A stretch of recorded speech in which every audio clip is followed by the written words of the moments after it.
오늘은 세계 모든 교회들이 종교개혁 기념주일로 지킵니다.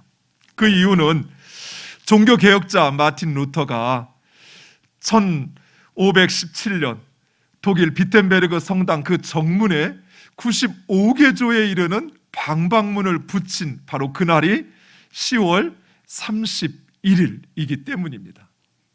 그래서 전 세계 모든 교회는 바로 이 10월 마지막 주일을 종교개혁 기념주일로 지키는 것입니다. 마틴 루터가 비텐베르그 성당에 붙였던 이 95개조 방방문은 당시 교회가 얼마나 부패하고 불의하였는지, 그리고 성도들이 하나님의 말씀에서 얼마나 멀어져 있는지를 적나라하게 보여주고 있습니다. 특히 루터는 당시 교황을 신적 권위에 올려놓는 사죄권, 즉 교황이 말만 하면 그 죄가 사여진다라고 하는 이 사죄권, 그리고 사제와 교회의 탐욕에서 비롯된 면죄부 판매에 대하여 아주 강하게 비판합니다. 또한 교황은 성경에도 없는 연옥을 만들어 사람들의 그 마음과 돈을 훔쳤습니다. 즉 연옥에 간 조상들, 그들을 천국에 보내기 위해서는 더 많은 헌금과 연보를 해야 한다고 그처럼 사람들에게 강요했던 것입니다. 그래서 사람들의 돈을 갈취하고 그렇지 않아도 고통당하는 그 가난한 사람들의 그 고통을 더하였던 것입니다. 종교개혁자들은 이처럼 본래에서 떠난 교회와 그리고 성직자들과 성도들을 향하여 본래의 신앙으로 돌아가고자 하는 세 가지 구호를 외치게 됩니다.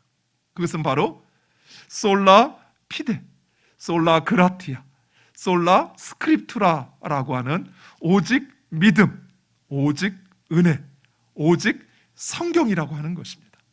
사랑하는 성도 여러분, 우리의 구원은 오직 믿음으로만 되어지는 것입니다. 또한 우리의 구원은 오직 은혜로 얻어지는 것입니다.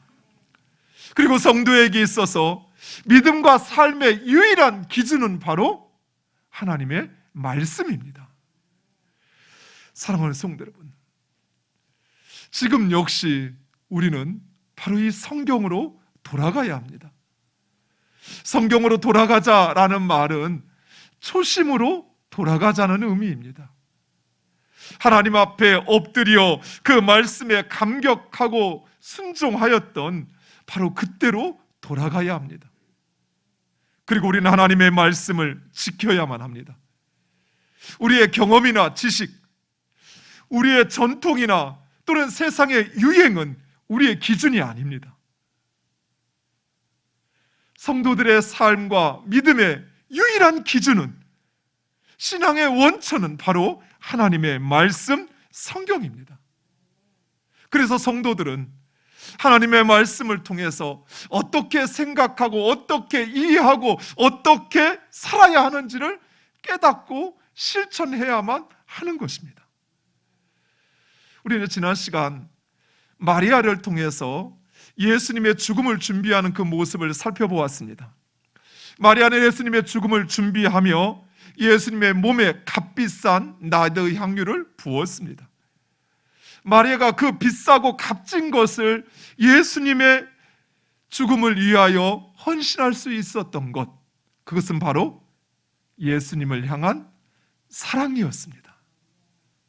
이처럼 우리 성도들은 하나님을 사랑해야 합니다. 우리가 행하는 그 모든 것, 주를 위하여 예배하고 헌신하고 헌금하고 봉사하고 섬기고 선교하는 그 모든 것, 그것은 바로 하나님을 향한 사랑에서 비롯되어야 하는 것입니다.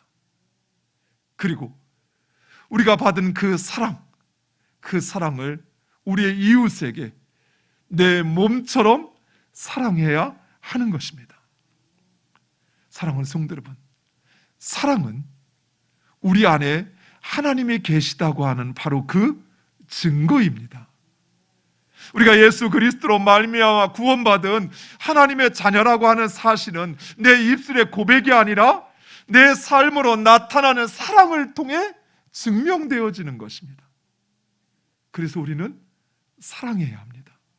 그것도 내 편에서의 사랑이 아니라 하나님께서 우리를 사랑하신 것처럼 그렇게 우리도 서로를 사랑해야 하는 것입니다.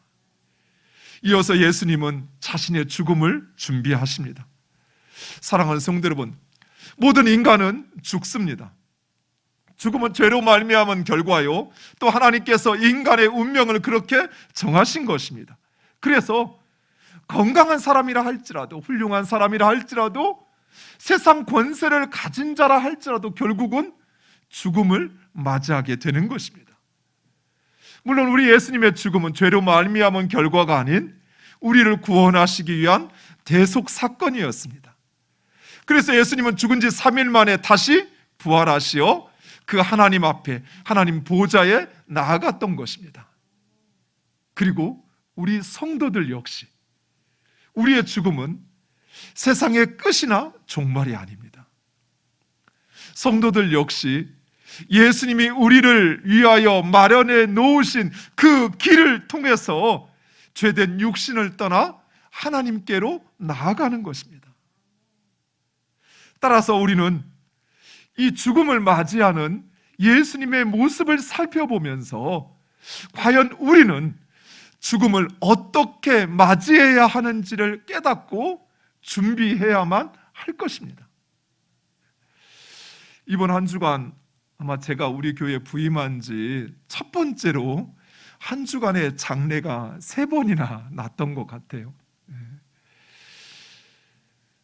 성도들을, 또 성도들의 부모님을 떠나보내면서 그 성도들의 마음속에 그 어머니를, 또 그 아버지를 떠나보내는 가운데 준비되어 있지 않은 사람들은 그 죽음을 받아들이기가 쉽지 않아요.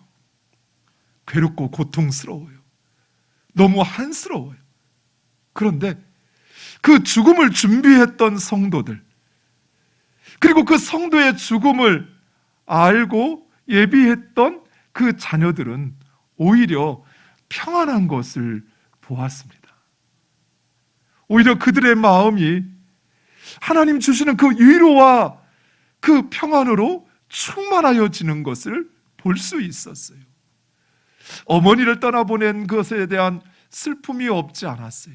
하지만 그 슬픔이 그 하나님 주시는 평안과 위로, 그 소망보다 크지 않았습니다. 사랑하는 성도 여러분, 우리는 예수님의 바로 이 죽음을 통해서, 그리고 그분이 어떻게 그 죽음을 준비했는지를 통해서 이제 우리에게 찾아올, 언젠가 우리의 삶에 다가올 그 죽음을 준비하고 예비해야 할 것입니다. 먼저 예수님은 마지막 순간까지 그 사명을 놓지 않았습니다.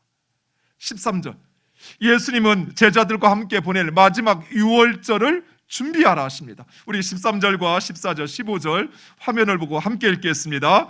예수께서 제자 중에 둘을 보내시며 이르시되 성내로 들어가라. 그리하면 물 한 동이를 가지고 가는 사람을 만나리니 그를 따라가서 어디든지 그가 들어가는 그 집 주인에게 이르되 선생님의 말씀이 내가 내 제자들과 함께 유월절 음식을 먹을 나의 객실이 어디 있느냐 하시더라 하라. 그리하면 자리를 펴고 준비한 큰 다락방을 보이리니 거기서 우리를 위하여 준비하라 하시니. 아멘. 예수님은 자신의 죽음의 때가 얼마 남지 않았음을 아셨습니다.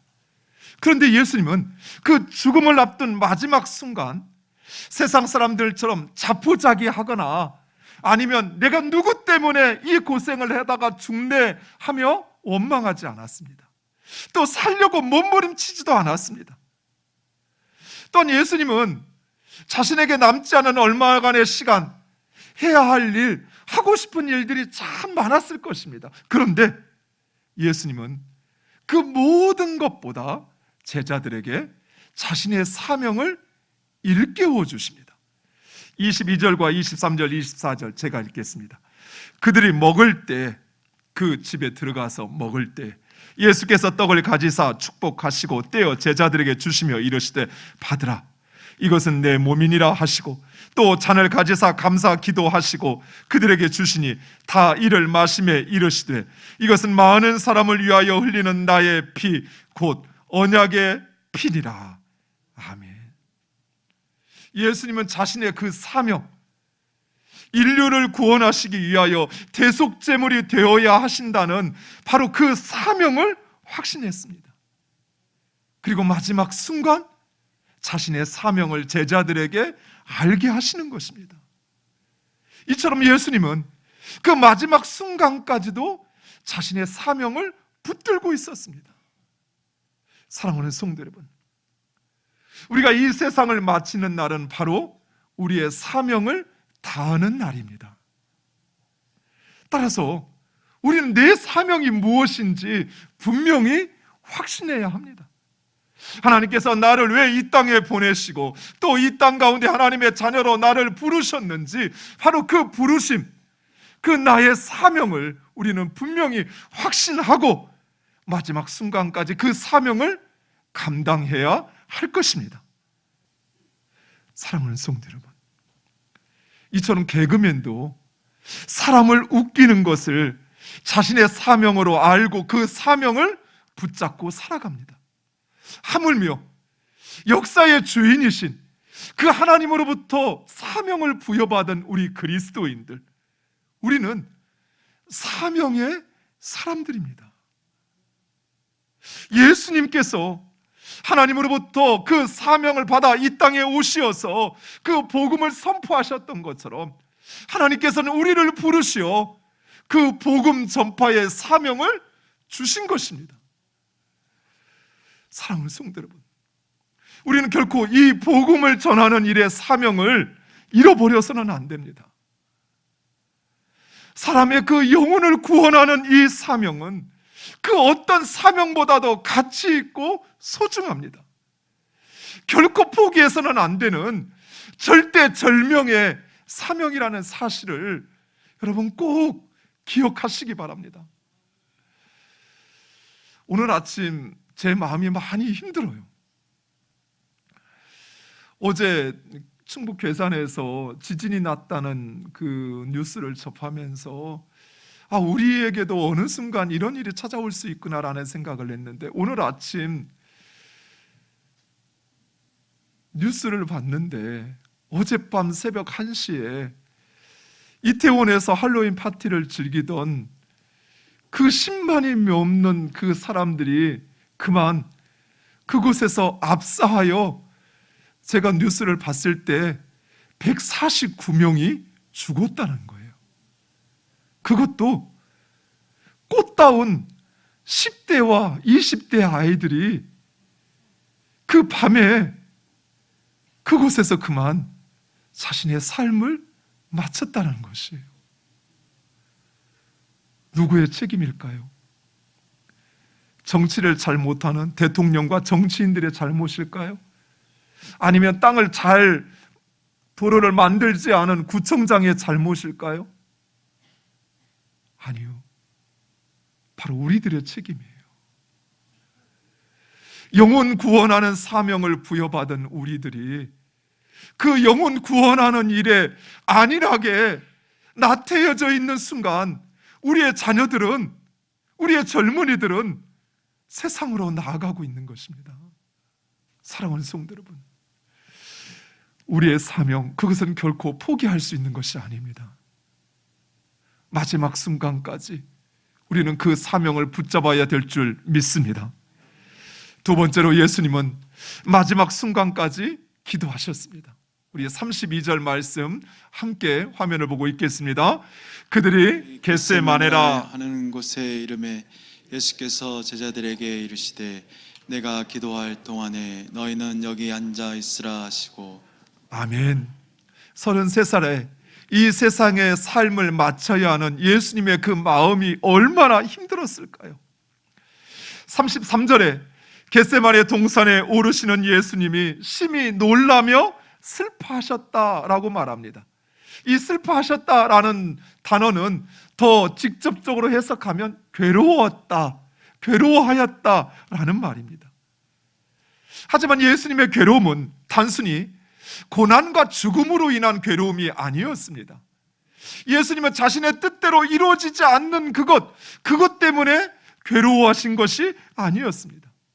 예수님은 죄로 인한 인간의 그 비참함, 그리고 자신이 당연히 짊어져야 하지만 그 고난의 무게로 인하여 괴로워하셨던 것입니다. 34절 예수님은 이렇게 말씀하십니다. 말씀하시되 내 마음이 심히 고민하여 죽게 되었으니 너희는 여기 머물러 깨어 있으라 하시고, 예수님은 자신이 겪어야 할 그 고난과 그 고통이 얼마나 크고 얼마나 무거운지 알고 계셨습니다. 그리고 그 길을 가셔야만 인간을 구원할 수 있다는 사실을 예수님은 알고 계셨습니다. 바로 그 고뇌로 인하여 그 마음이 죽을 만큼 괴로우셨던 것입니다. 이처럼 괴로우셨던 예수님, 그분이 선택할 수 있는 선택지는 단 하나였습니다. 그것은 바로 하나님께 기도하는 것이었습니다.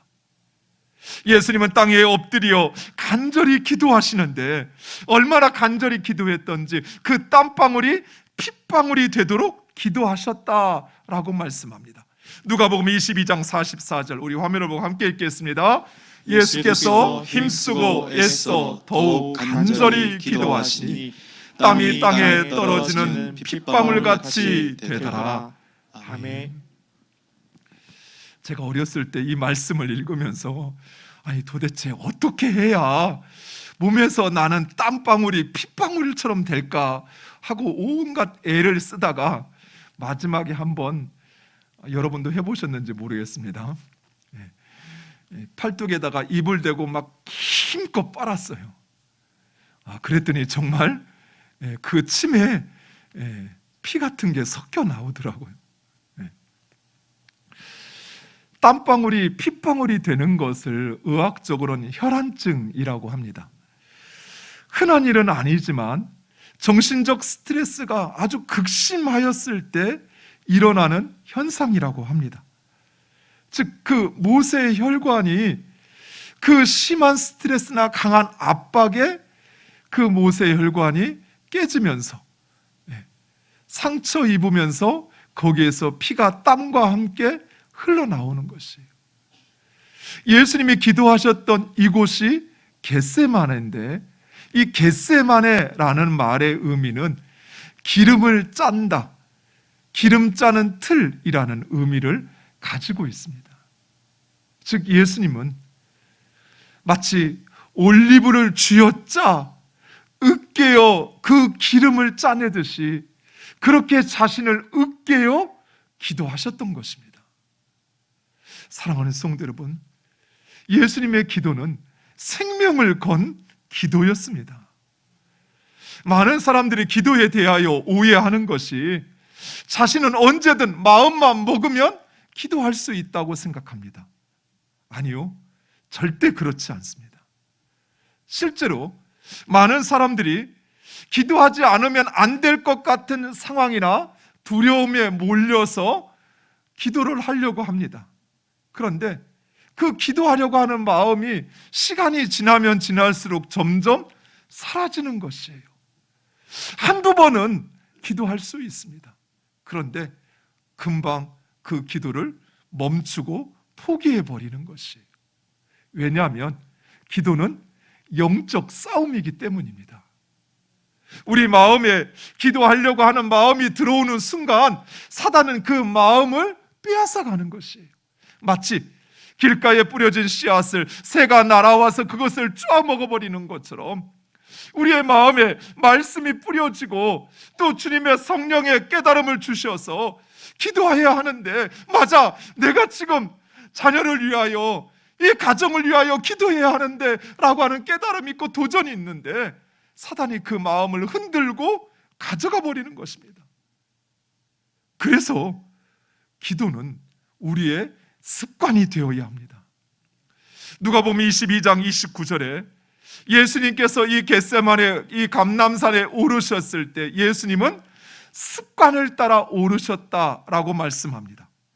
예수께서 나가사 습관을 따라 감람산에 가심에 제자들도 따라갔더니, 예수님처럼 바쁜 사람이 이 세상에 있을까요? 자신에게 주어진 3년의 그 공생의 기간 동안 인류 구원을 위한 이 복음의 사역을 감당하셔야 했고, 또 제자들을 세워 그들로 이 복음을 전하는 자들로 훈련시켜야 했던 예수님만큼 바쁜 사람은 없었을 것입니다.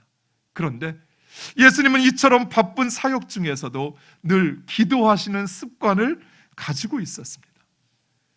그리고 이러한 기도하시는 예수님의 습관은 바로 그 예수님의 사명을 감당할 수 있는 원동력이요 비결이었던 것입니다. 그리고 일생일대의 가장 중요한 순간, 예수님은 바로 이 습관을 따라 기도하러 가셨던 것입니다. 습관이라는 말은 때로는 부정적인 의미로 사용되기도 합니다. 습관처럼 예배한다, 습관처럼 신앙생활한다 라는 말처럼 형식을 쫓아 외식을 행하는 것을 의미하기도 하지만, 그러나 우리의 경건 생활의 연습은, 이 습관은 하나님의 능력을 우리의 삶에 머물게 하는 통로입니다. 그래서 우리는 이런 경건 생활을 마치 우리의 삶의 몸에 배인 습관처럼 만들어야 하는 것이에요. 예수님의 기도, 그 기도는 고난의 잔을 피하게 해달라는 기도였습니다. 하지만 자신의 뜻보다는 하나님의 뜻대로 이루어지기를 간구합니다. 왜냐하면 예수님은 자신의 뜻이 아닌 하나님의 뜻이 이루어지는 것이 최선이요 최고의 선택임을 믿었던 것입니다. 사랑하는 성도 여러분, 우리의 기도가 이러해야 합니다. 우리가 원하고 바라는 것, 꼭 이루고 싶은 것, 그것을 붙잡고 우리는 기도합니다. 물론 우리도 간절히 기도합니다. 금식하며 기도하는 것처럼 하지는 않아도 그래도 그 문제의 해결을 위해서 간절히 마음을 다하여 뜻을 다하여 기도합니다. 그러나 나의 그 뜻이 이루어지는 것보다 하나님의 뜻이 이루어지는 게 나의 최선입니다. 믿으시기 바랍니다. 왜냐하면 하나님은 나보다 지혜로우시기 때문에 그래요. 하나님은 내가 보지 못하는 것을 보십니다. 그리고 그 하나님은 말씀하신 것을, 그 뜻을 반드시 이루시는 신실하신 하나님이십니다. 그래서 그 하나님의 뜻 이루어지기를 기도하는 여러분 되시기를 축원드립니다. 무엇보다도 예수님이 이런 기도를 통해서 죽음 앞에 의연히 결단하시고, 그리고 제자들에게도 그 길을 함께 가자 말씀하십니다. 14장 42절 우리 화면을 보고 함께 읽겠습니다. 일어나라 함께 가자. 보라 나를 파는 자가 가까이 왔느니라. 아멘. 사랑하는 성도 여러분, 죽음과 고난, 우리의 삶에 찾아오는 수많은 어려움과 문제, 그것을 이길 수 있는 길은 기도하는 것입니다. 우리는 기도해야만 합니다. 오직 기도만이 이 세상의 그 어떤 도전과 유혹과 시험을 승리할 수 있습니다. 오직 기도만이 나의 사명이 무엇인지 알고 그 사명을 붙잡게 만드는 것입니다. 그리고 이제 여러분의 자리에서 일어나서 함께 가기를 소망합니다. 포기와 절망의 자리, 불평과 원망의 자리, 시기와 질투의 자리, 게으름과 불신의 자리에서 일어나 주님과 함께 기도의 자리, 사명의 자리로 나아가는 여러분 되시기를 축원드립니다.